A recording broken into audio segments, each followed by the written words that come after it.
Hello, everybody. This is Megan, And this is Alana. and welcome to Tea Time Crimes.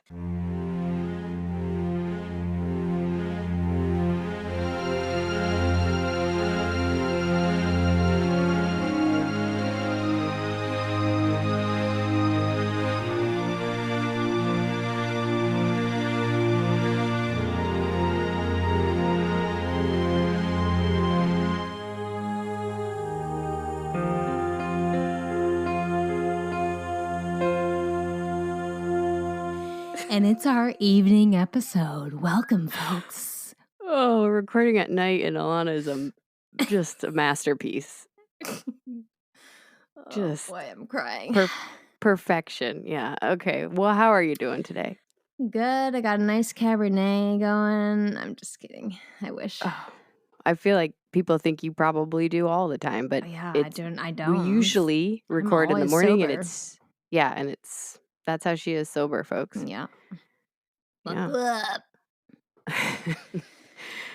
Well, you've got a fun weekend coming up, right? I do, but when this comes out, it'll be in the past. Yeah, it'll already have happened. And hopefully it will have been fun. Mhm. Or you know what? Some of you listening ruined it, okay? Yeah. Take that, friends. Yeah, friends. No, I'm very, very much looking forward to it. Do you want to say what you're doing, or is it a secret? Going to New York and visiting friends from back old times. Yeah, it's going to be a blast. I love visiting New York. It's one of my favorite cities. And I love the people I'm seeing. And I haven't seen them in person since two of them I haven't seen since I got married, I think. And how long have you been married? Don't ask me that live. Oh God, oh God, oh God, oh God, oh God. 7 years. I was going to say, I think it's 7. Yeah. And I don't know why you're dancing around the name, because you constantly talk about this friend. Who? You're going to see Mary Kate, right? Yeah.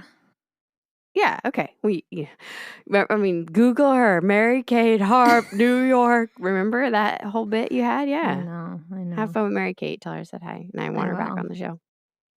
Ditto. Next Christmas. Next Okay, well, let's hop Christmas. into your tea then. What you got? Oh, today we have an evening unwind. Oh, I bet you've been waiting for this one. There's absinthe, THC. I'm just kidding. What? You almost did a spit take. I did. No. I thought, oh gosh. Again, I wish. No. Oh no, this is a hard word. Ready? Oh, perfect. Calendula. Nope. Calendula. That can't be the word. Calendula. What the heck is it? Calendula. I'm assuming it's a flower. I didn't look it up. Chamomile. I feel like you always say that to me. Rose hips, lavender, and apple. So, okay. A nice combination of soothing things. Does it say what it's supposed to do? The perfect tea to end your day. I think calendula is similar. Calendula is an annual, it's like a marigold. Yeah.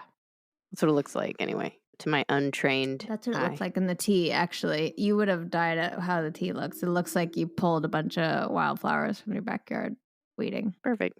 Yeah. So, was it made by foragers? Maybe. Let's see if I die. Just sip a little bit, see what happens. Oh. Oh. What is that flavor? Maybe it's the calendula. Calendula. It's just not it. It has a spice that I wasn't expecting from an evening tea for our evening episode. I gotta use my evening voice the whole episode. I mean, you don't, because people listen to this at all times of day. That's true. What is that flavor? So I'm assuming the calendula. Sounds like you're saying Caligula every time. There is this spicy note that's like, you know, in a fireworks show, there's always one that's way more prominent and bigger than the other. So it's like there's other fireworks of chamomile, and I get a little lavender, and then the calendula shoots out like it's a red-orange firework for sure, and it just goes for it. And it's nice. It's nice to see. It's nice to taste. I think this is the best of their teas that I've had. What's the brand, did you say? It's the Witchwood Tea House. They also did the Dragonfire tea and the Fairy tea. Yes, I love that name. Yeah. So I'm really enjoying this. I can see how I like that it's different than a normal evening tea. Like, normally you go for a chamomile or something like that. Maybe a nettle leaf if you're really into that. But this adds like a little excitement into your night. But there's no caffeine, so don't worry. Just a little like, oh, I wonder what'll happen. So, An air of mystery. oh, it's thrilling. It's Wow. peppery.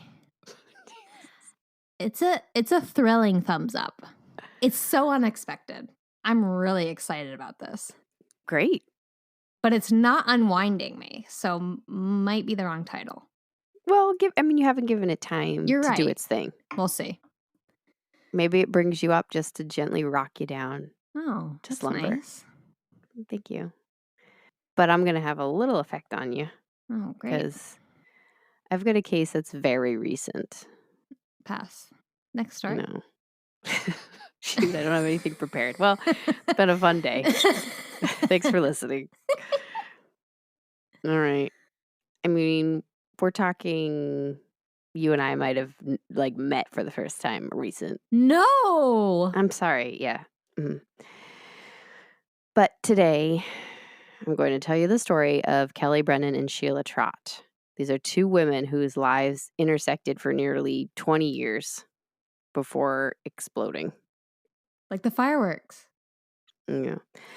So Sheila Trott, whose maiden name was Graham, Sheila Graham was born in the fall of 1965, and she grew up in Ontario, Canada. Sheila from a young age, loved the water. She said she should have been born with gills. Same. She loved being near water, and when she was 20, she moved to Florida to study oceanography. Oh, cool. And to support herself, Sheila worked as a dive instructor while she went to school. I want this as my alter ego life. It allowed her a little bit of income and the chance to continue doing something she loved while she's learning about something she loved. But while she is working as a dive instructor, she also meets a human being that she loves, and his name is Daniel Trott. So Dan is described as charming, attractive, and he has goals to be an airline pilot. So the two are married in 1989. Sheila is fully supporting Dan's desire to become a pilot, and because flight school is so demanding, she starts working 2, sometimes 3 jobs to support them while he's pursuing this. Now, Dan succeeds, and once he's a pilot, they start a family. They end up having 2 sons together. So this is a woman who has been working kind of around the clock, just supporting her husband so that he could achieve his dreams. And then, right, that seems to be that's a common thing. And then it'll be her turn to achieve hers. It's while working one of these many jobs that Sheila meets Kelly Brennan. Now, Kelly grew up in New Jersey. That's what I was pausing for, before settling in Florida. And Kelly was one of 4 girls, and she's blonde hair, blue-eyed. She's beautiful. She kind of looks like, if you've seen the new Barbie movie, Margot Robbie's stereotypical Barbie. She looks like stereotypical Barbie. She's very, very beautiful, but she's also incredibly hardworking. So she sets her sights on becoming a nurse. And she works as a waitress to put herself through school. So similar to Sheila, right? Yeah. Sheila's working as a dive instructor to put herself through school, and then working several jobs to put her husband through school. While working as a waitress, Kelly would meet her future husband. His name is Gino Rallo. Eventually, Kelly graduates, becomes a nurse at a nearby hospital.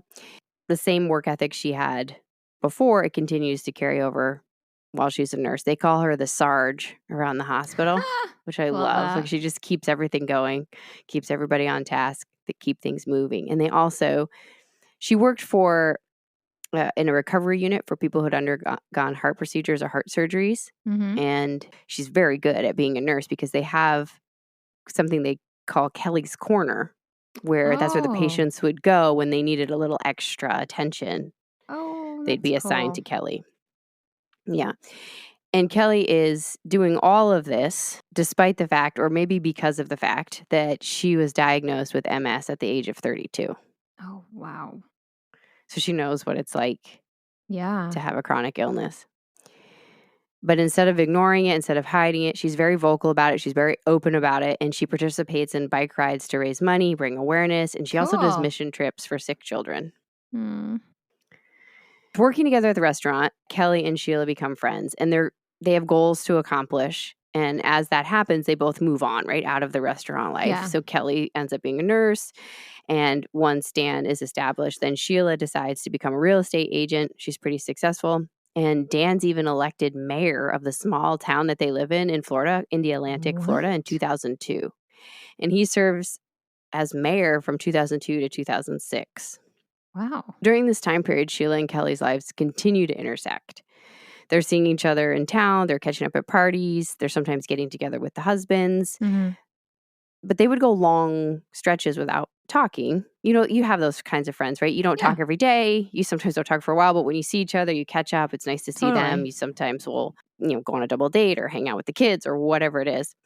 And they had this shared history of decades together. So in 2009, after 20 years of marriage, Sheila and Dan come to a breaking point. Oh, no. Sheila accuses Dan of having affairs. And Dan moves out March of that year. It's unclear to me if Dan was unfaithful or if he was the details of this infidelity. Nobody went into it, but you got the woman working, supporting, letting the husband achieving their dreams, and then it ends up breaking apart often. It's because he ended up being a mayor. I don't know. But anyway, they end up breaking up regardless. But despite Sheila's filing for divorce, because she's actually the one who filed, some people believe that she filed as a tactic, a reverse psychology tactic, in hopes of getting Dan back. A bluff. Almost, yes, we'll see what you're going to lose if you don't continue, if you don't change. Yeah. But the bluff didn't work, and instead he moves out. Oh. So with divorce on the horizon, Sheila has a girls' night out with Kelly. And the two are talking about the separation, and Kelly also shares that her and her husband are having trouble. Divorce party. Yeah. So shortly after Sheila and Kelly reconnect, Dan and Kelly end up in the same bike club because Kelly's a part of a bike club and she does a lot of races for MS awareness. Now, Dan's not officially divorced from Sheila, but they have been separated. Sources say anywhere from 1 to 3 years, depending on where you look. I'm not exactly sure what's accurate, but they officially separated in 2009. It's not like we're looking at 1600s. Why aren't people keeping better track of this? It's ridiculous.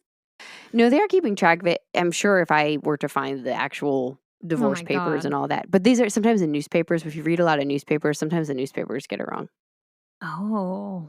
And sometimes the separation can happen before it's legal. Right. And they could just be like non-legally. Yeah. So, and either way, they've been separated for a while, but they're not legally divorced. A decent time. Dan and Kelly start to date. That's not okay. Sheila knows of this relationship, but Kelly's husband, Gino, does not. So Sheila contacts Gino, phone calls, emails, and she keeps telling him about the affair. Now, Gino flat out tells Sheila, "You're crazy, you're lying. That's not true. That can't be true." And finally, Sheila says, "Oh, yeah? Drive by Dan's house right now." Gino, I'm sure he's half curious and he's probably sick of Sheila bugging him and he just wants to tell her you're wrong. Goes over to Dan's. He's devastated when he realizes that Kelly is there and they are having an affair. What are they doing it in the windows? He went into the house. Oh. And he's furious. Jealousy overtakes the moment and he attacks Dan. Nobody's clear on what exactly the weapon was, but most sources will say that it's something similar to a tire iron. Whoa. Yeah. Now, Kelly intervenes. She calms Gino down. Dan's not actually really injured that badly. He's hurt a little bit, but it seems as though either Kelly intervened at the right time or Gino was showing restraint because he's not injured that bad. So Kelly leaves him and follows Gino to try to talk to him and calm him down. That was a mistake because Gino is still furious. And when they get back to the house, he attacks Kelly. Oh, no. Again, details of this attack will vary. Now, some say Kelly was being choked, and others say that the couple were just wrestling, like, I don't know, going back and forth. Either way, the fight is a breaking point, and Kelly Brennan moves out the next day. Yeah, that's a good idea. Yeah. It's just shitty that she did this with the guy, though, with Dan. Seems like the wrong move. Fast forward to February 15th, 2010. This is the day after Valentine's Day. Correct. I say that because that's got to bring up some feelings. Yeah. Valentine's Day is a weird holiday. It is weird. Kelly Brennan is meeting her personal trainer for a session. She does not show up. Oh. She's never missed. She's never been late. Mark, the personal trainer, calls her house. Her new roommate, Stephanie, answers, and she hasn't seen Kelly since early that morning before work, and so it's a little unusual. Around 11 o'clock that night, the roommate calls the police. From what she can tell, Kelly came home from work. She could see that Kelly had been there. Her work clothes were in the laundry basket, and her bike was missing. From there, Stephanie would assume that Kelly would head to the gym. That was the plan because she had that appointment. On her bike. She put her bike in the car. I don't know if they did a cycling workout. Okay. But we know from Mark, the personal trainer, that she never made it to the gym. So those that know her are very concerned that she could have possibly had an MS flare up and be injured somewhere or had a car accident, which is actually a very likely theory at this point because Indialantic is a super small town. It's super low on crime in general. There hasn't even been a homicide since 2005. Because of the medical condition, police start looking right away. They're searching hospitals, they're alerting agencies, they go to talk to the personal trainer. Mark says at 9:30, Dan Trott arrived expecting to find Kelly at the gym. And when she wasn't there, he was surprised and he left. And Dan is also trying to call Kelly and he can't get a hold of her either. February 16th, the next day, 7:30 a.m., a 911 call comes in from a woman named Margaret Byers. Margaret is Sheila's mother. Dan's mother-in-law. Margaret says, and I quote, we just need a policeman, please. What? So the dispatcher asks, what's the emergency? Why? And she says, I think there's been a murder. My daughter has had a nervous breakdown and she's saying she killed someone. The dispatcher asks for more details, who and where. She's saying, I don't know, Kelly. It turns out that Sheila Trott had spent the day painting the house. Around 6 p.m., she tells her sons that she needs to run to Walmart. They don't see her again for 3 to 4 hours. When she returns... It's a long Walmart trip. Yeah, it's way too long to be at Walmart. When she returns, she's shaky, she's dizzy. Something's visibly wrong. Yeah. They called 911 then. An ambulance arrived, checked her vitals. Sheila refused to go to the hospital. A few hours later, Sheila's sons report that Sheila had a seizure, so they called the ambulance again. How old are her sons-ish? Her sons are 16 and 18 years old at this time. They take her to the hospital. Tests are inconclusive, and the family's home early in the morning, like 2 a.m. But she calls her sons into her bedroom a few hours later, saying she's having nightmares and she keeps seeing Kelly. And this is when the kids call their grandmother. Yeah, okay. When police arrive, they make a beeline for Sheila, who's resting in bed, and she says she's had a dream. Sheila is having trouble remembering the details, but she knows that Kelly is hurt and that she's at a place called Mark's Landing.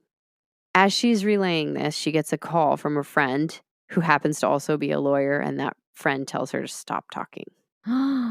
Police have no idea what's going on, but obviously they're going to check out Mark's Landing. It's about 13 miles south of their town.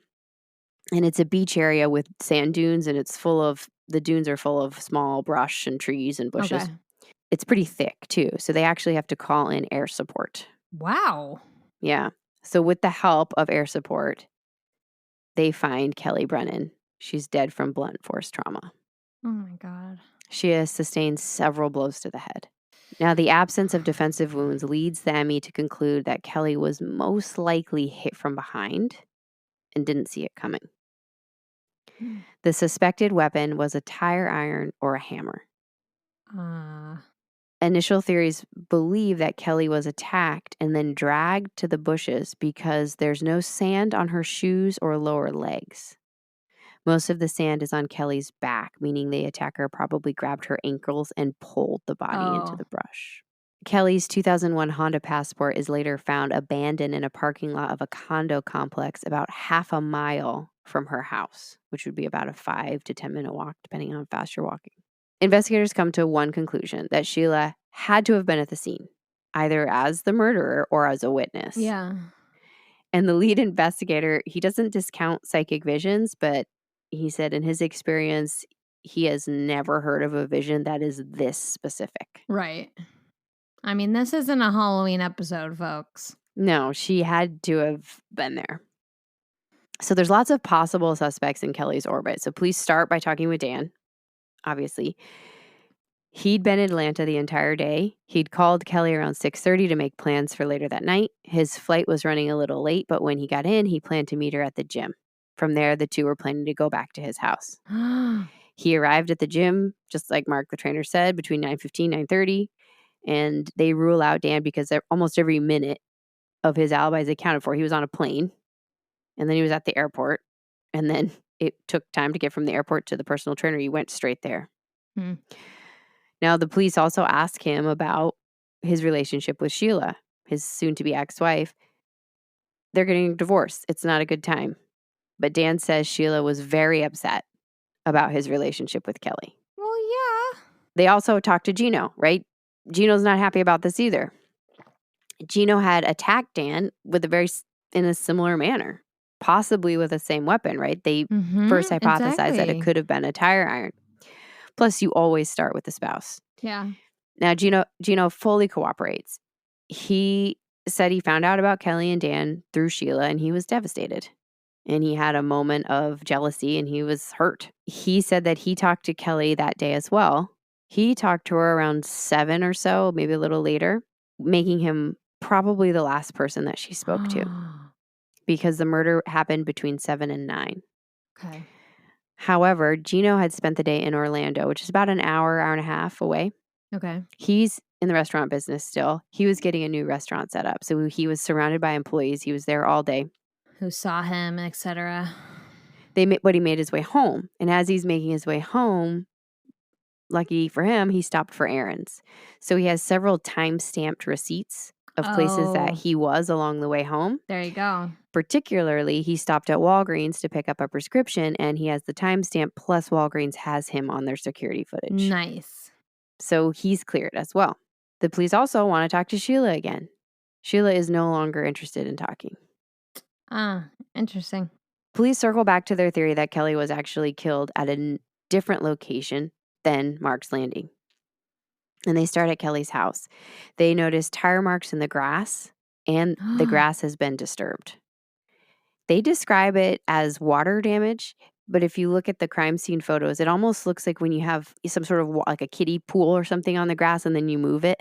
The grass is really flattened. They also find divots in the grass. They strongly believe that that is the actual crime scene. Oh. And when Kelly's car is found, a few days later, large amounts of blood are in the passenger floorboards.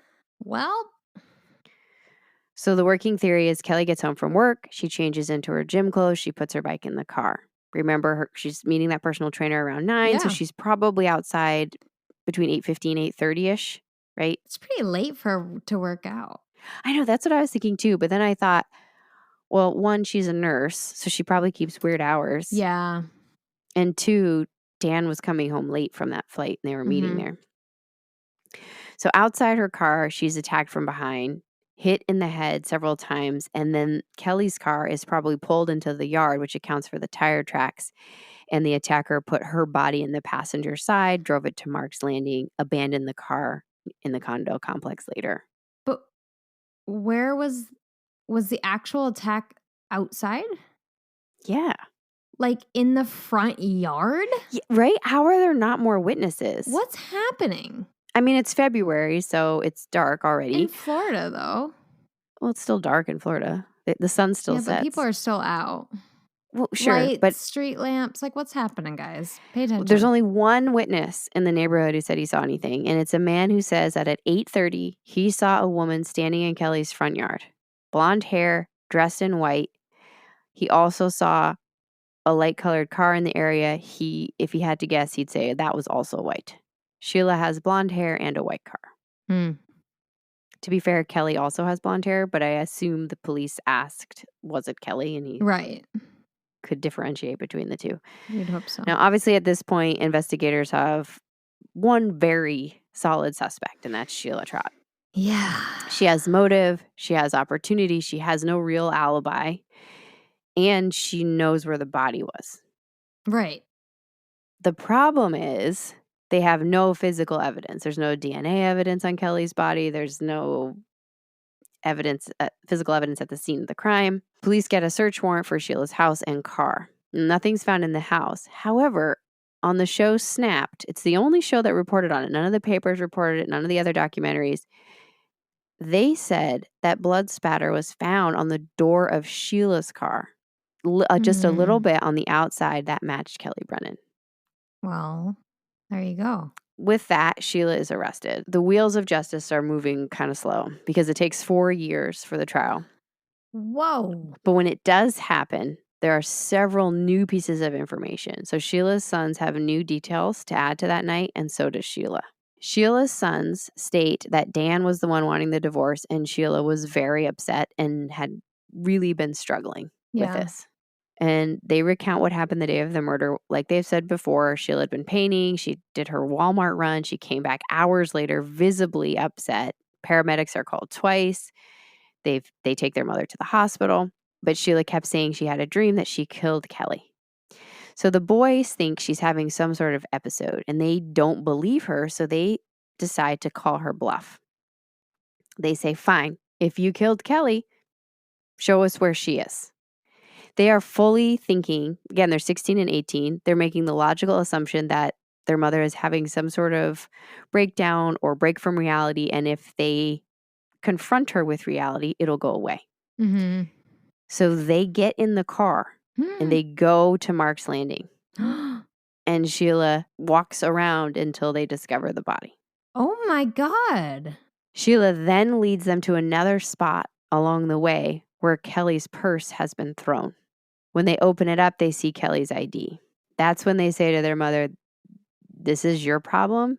You need to deal with it. We want nothing to do with this. And they go back home. I can't imagine a 16-year-old saying that, to be honest. Maybe the 18-year-old. I'm sure I'm paraphrasing, but it would be so hard. Like, first of all, imagine my mom killing someone. I mean, yeah, I think you have to, depends who your mom is. I mean, your mom, yeah, there's no way. Never, ever. I mean, Jackie can fit in your pocket for starters. I think if you're in a relationship where maybe you're used to taking care of your mother, especially if she's been struggling lately. Yeah. Maybe there was a little bit of a role reversal. Yeah, and then this is where I'm drawing the line. This is a big addition to the story. Wow. Yeah. The boys are older now. They're both adults, technically. Yeah, they agree to testify. Okay. So with this new information in the fall of 2014, Sheila is offered a plea deal. If she takes it, her boys will not have to testify against her. She refuses and says that she is innocent. But so in this 4 years, right? Mm-hmm. Is she in jail? Yes. Okay. Yeah. Mm-hmm. Or prison, whatever the difference. Now, Sheila has recovered more memories of that night. You remember originally she said it was a dream, but now she says that she thinks she was a witness. And to preserve her memory, she writes a 22-page letter with every single detail she can recall. So here is Sheila's account of that night. You're going to read all 22 pages? I would die. Yeah, we're going to be here a minute. Pause if you need to use the restroom. No, I'm just going to. First off, they didn't show all 22 pages. They just showed excerpts from it, but I'm going to give you the recap. But it is pretty long. Also, you could bring this with you if you are in the restroom. Gross. This made me think of some real tangent. Hold on. I used to have to do quality assurance at our old company, and I would listen to customer phone calls. Oh. And one time a customer was in the bathroom and flushed the toilet, and the agent, instead of ignoring it, goes, "Are you in the bathroom?" And they were so grossed out. They were so grossed out. And the woman goes, "Yeah, sorry. So anyway, can we move on?" It was it's just so awful. It's like the jet engines are going. Anyway. Wow. Do what you got to do. Anyway, she states she went to Kelly's house the night of the murder to talk to Kelly about constantly driving by the house looking for Dan. There's no evidence that Kelly was doing this. In fact, Dan didn't even live there. So that seems a little odd to me, but that's what she said she was going to talk to her about. As she got to the house, there was a car in the driveway, so she had to park on the street. Now, when she realized someone else was there, she started to leave. But once she thought that it was a man, she decided to stay and listen. And she wrote, quote, "My first and immediate thought was, while the mouse is away, the cat will play. At the time, I was actually laughing inside about it. Dan was getting what he deserved. They're perfect for each other." Yikes. So wanting to hear the fight, Sheila approached the house, heard a man arguing with Kelly. She heard the man say, "But Kelly," and Kelly say, "Enough." And then Kelly moved to get something out of the car. When she did that, the man struck her from behind. He then dragged her into the grass and continued to hit her. Sheila was so scared that she ran.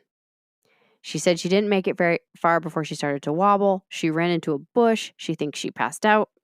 When she came to, she was on the curb and she got back to her car. And that's when she saw the man was still there and he'd moved Kelly's car. Before it had been in, nose in, now it was backed in. Why would he still be there?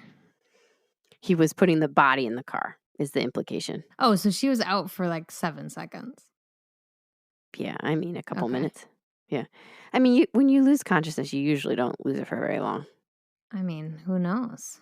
Well, I do. I faint a lot. And that's one of the first questions I ask you is, how long were you out? And it always feels like a long time, but it's usually like seconds. So he leaves the driveway and Sheila follows him. He stops on the way, throws some bags out of the car, and then proceeds to Mark's Landing beach access, where she watched him pull Kelly's body from the car. And he has not seen her at all in her story. Apparently not. Okay. Apparently not in this story. And she doesn't recognize the man. She can give absolutely no descriptor of the man other than that he's a man. That's no way. Okay. After that, she's so scared she starts home.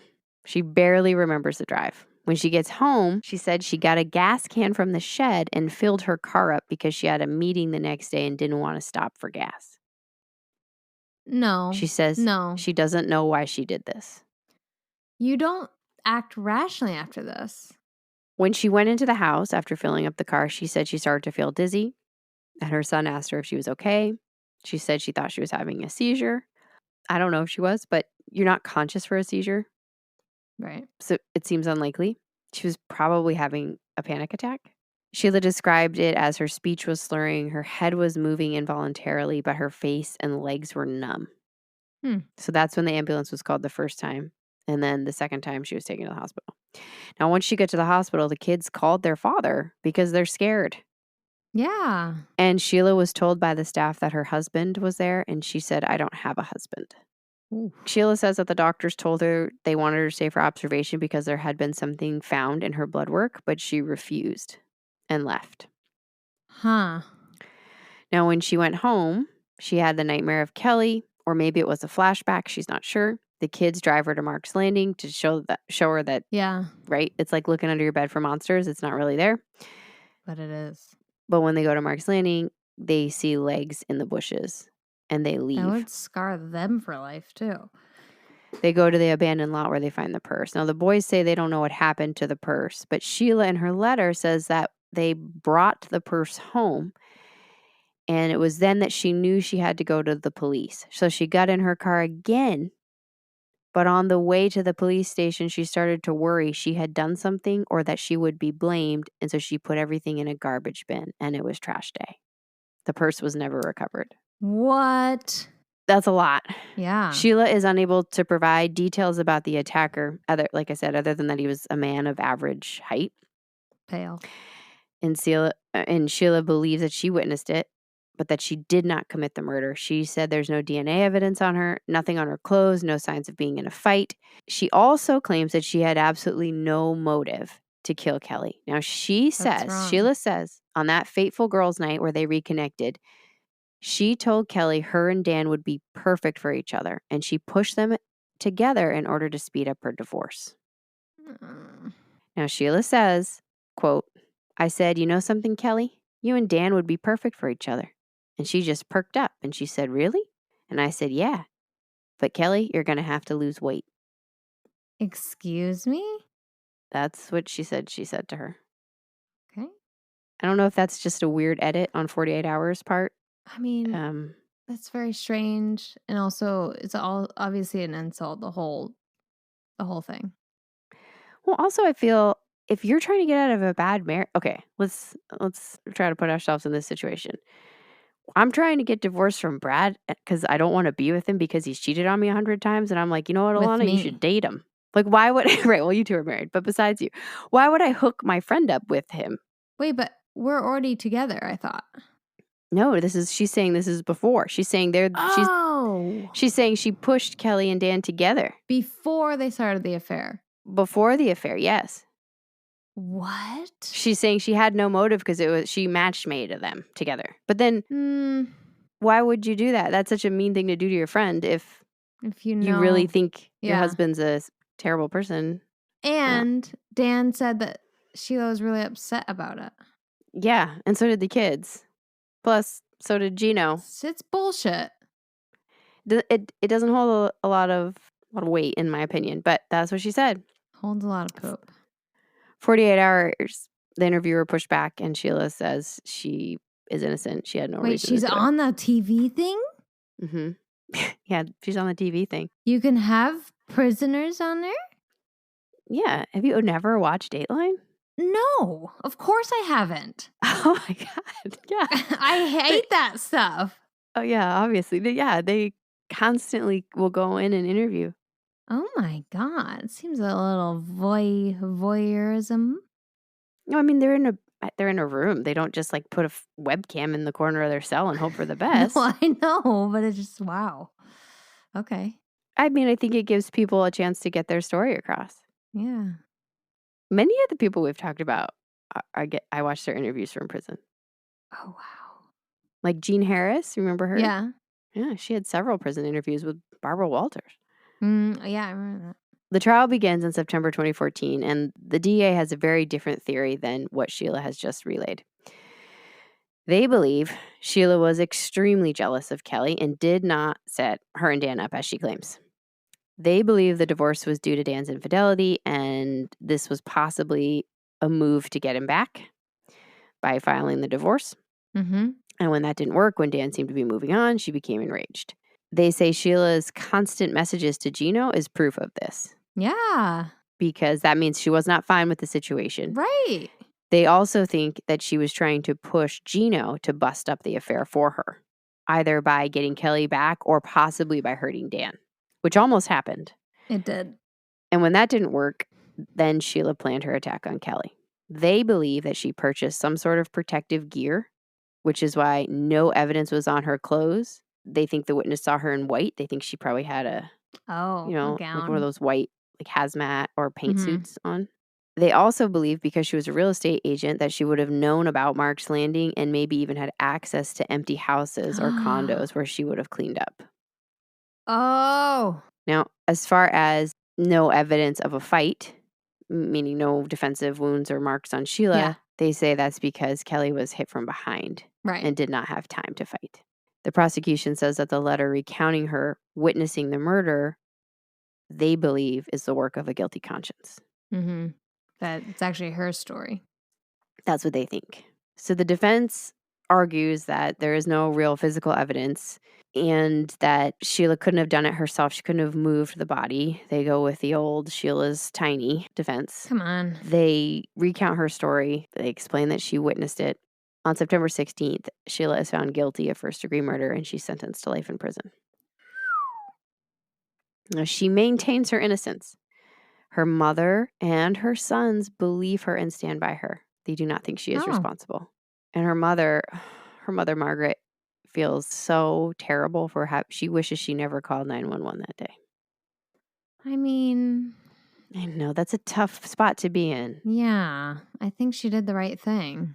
I know, but you want to get help for your kid, but she feels 100% responsible for Sheila being in prison. No, people are there by their own actions, Mom. I'm sorry you had to go through that. No, Kelly's sister, as a spokesperson for the family, believes that justice was served and that they miss Kelly terribly. Yeah, I'm sure. Every single day. So is this scenario even possible? We've seen a few cases on this show and just out in the world where things like this happen, these dissociative episodes or sleepwalking or whatever. Now, the Journal of the American Academy of Psychiatry and Law states that partial or full amnesia during the commission of a violent crime is often reported. But there are different reasons at play. Alcohol-induced amnesia is probably the most relatable one. Okay. Right? Somebody commits a violent crime because they're so drunk, then they Yeah. don't remember it. That was not the case here, though. Sheila was not drunk. I assume when she was at the hospital, they would have checked her blood alcohol. Another option is organic amnesia. This is typically due to traumatic brain injury. Also not what we're looking at here. There's also the possibility of dissociative identity disorder, which we've talked about. And I hate to stereotype and link with violent crimes because majority of the time that is not the case. Yeah. When somebody has DID, they are not often violent to other people. There's also sleep disorders and memory loss due to a psychotic episode. They also include malingering amnesia, which means you're making it up. Okay, I was about to say that one. Yeah, so I think the possibilities here are malingering amnesia or memory loss due to a psychotic episode, a nervous breakdown. Mm-hmm. There's only 3 real possibilities here. Sheila murdered Kelly. Sheila murdered Kelly and she does not remember it. Honestly doesn't remember it. Or Sheila witnessed the murder. Yeah. So the 2 questions that come out of this article that I think are interesting, if a person has no recollection of committing a violent crime due to some sort of amnesia or psychotic break or dissociative episode, are they responsible for the crime? Or at least responsible in the same way? And more importantly, how do you tell if someone is lying about their own memory? Yeah. There's no good way to do it. That's why humans suck. Because we lie. Like Noke won't lie. Well, she also won't answer, so. Yeah, she speaks in her own way. Well, but she's not going to be a great witness for a crime scene. No. I mean, we know it's possible. I mean, Sheila could have been there. She could have witnessed it, and she could have been so traumatized that her brain blocked it out. She also could have been the one who hurt Kelly and blocked that out too and really doesn't believe she did it. Or she could be lying and knew full well what she was doing, like the prosecution presents. God. What do you think? I mean, the evidence really seems that she did it to me. She couldn't describe the man. And I feel like that'd be burned in your memory if you remember that part. Yeah. We talk about so many murderers, but we don't really talk about the actual effects on what a murder does to the murderer. Mm-hmm. Psychologically, if you're not Fix their soul. If you're not built for these kinds of unconscionable. If you're not built for murder. Yeah, if you're not a sociopath or 2% or 20. Yeah, if you have any kind of remorse and empathy, then who knows what your brain does to try and make it feel okay. Yeah. Is what I'm saying. That's so hard to say. I mean, I still feel like you did it and you should be held responsible. I didn't do it. I wasn't there. Well, maybe you don't remember. I don't know. That's a tough one. It's like, it's still you doing it. It's so hard because obviously for the drunk one, that's your own choices. They give examples though in this article of a man who was asleep and killed his in-laws. Who believes that though? He had a sleep disorder. Or of a nurse who was triggered by a loud noise and killed a patient. But often these people have other instances of dissociative episodes or other PTSD diagnoses or things in their background. It doesn't just come out of nowhere usually. Right. Yeah. There's no way we're ever going to know. I mean, man, maybe it's more, I don't know how you charge for that. I mean, you don't know if they're lying, and if they aren't, is that considered manslaughter? Like, when does your control no longer mean your control? Yeah. It's a scary question, and it's scary to think that you could just lose chunks of time. Yeah. And hurt people during that. It's really scary to think about. But like I said, Kelly's family thinks that justice was served. Sheila's family doesn't feel the same way. Both families have got to be in just terrible, terrible grief. God, and they live in the same small town. Ugh, that's awful. Yeah, it's really, really sad. Yeah, I'm sorry to the families. Kelly had a group called Kelly's Angels where they would do bike riding to raise money for MS and things like that. And I bet she was an awesome nurse. Yeah, sounds like it. And I hate that, people judge where you were in your life at the time of the violent event. People judge that Kelly was in a relationship. Oh. But gosh, relationships start in lots of different ways. They're not always the best way. They're not always the right way. But you don't know what's going on in anybody's life. You don't know what her marriage was like. You don't know if she was going to stay with Dan forever, if she was going to go back to her husband, if her marriage was already ended. We don't know. And we're not inside any of this. And it shouldn't just be this snapshot of this one woman and choices that she made during those last few months of her life. No, that's a great point. She has an entire life of, working hard, loving her family, being a good sister, being a good wife, being a good daughter, and really caring about other people. Yeah. Walmart. Excuse me? Does she have a Walmart receipt? No, there's no evidence of her being at Walmart. Okay. I mean, she didn't go to Walmart, right? Because even in her stories, she would have been at the house witnessing it. So, yeah. But what are your last words? I don't even know. I don't have any advice. Well, that evening tea really did wind you down. I'm trying to think. This is a tough one because it's not, I mean, don't murder is always a good rule. But yep. But if you don't know you're doing it, I guess don't murder and don't lie because you ruin it for the rest of us. Yeah, the 48-hour interviewer pushed Sheila pretty hard and said, why don't you free your mother of this guilt? Whoa. Essentially is what he said. And she said, because I didn't do it. So. Jeez. And she's in there for life. Yeah. I don't know if possibility of parole is, but. Maybe if she really didn't do it, then other memories of that man will come back to her. What about the blood on her car door? I know that Snapped is the only one who mentioned it. That's why I feel that was not explained away in any other instance. All right. That it for last words? Yeah, I'm really stumped by this one. I know it's a strange case. So then I guess who should listen? Gosh, real estate agents. Side note, as I was reading the newspapers, I was going through all the Florida papers on the case coverage. Oh boy. And there was a reprint one day of a mistake. And they said, we sincerely apologize because they had used the headline, and I forget it now, but something like real estate agent and synced with murder. And a bunch of real estate agents wrote the paper that was hurting the real estate profession. Oh no. They had to do like an apology. That's funny. But I was like, really? I wouldn't have made that connection. No, me either. But anyway, real estate agents. Floridians. I don't know, psychologists. That guy in that show that could detect when people lied. Yeah, that one guy. It's like a murder mystery show.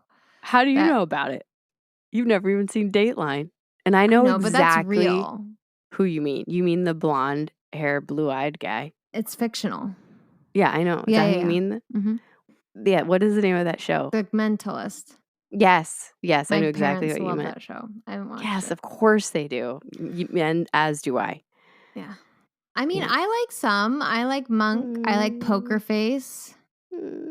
There's murder. Yeah, but they kind of gloss over it. It's cozy murders. I love cozy murders. Just like murder. I like cozy murder mysteries. It happens off scene. Well, not all the time. In Poker Face, I feel like it happens on Poker Face is a little violent, yeah. It is. But Ryan Johnson is great. Brief.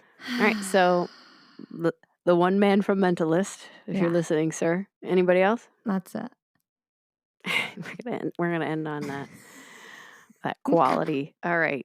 Well, you can find us on all the platforms at Tea Time Crimes. You can email us at teatimecrimes@gmail.com. Please rate, review, like, subscribe, send in suggestions for teas and crimes. And we will talk to you next week. Thank you for listening. Good night. Bye-bye. Good night. Tuck them in.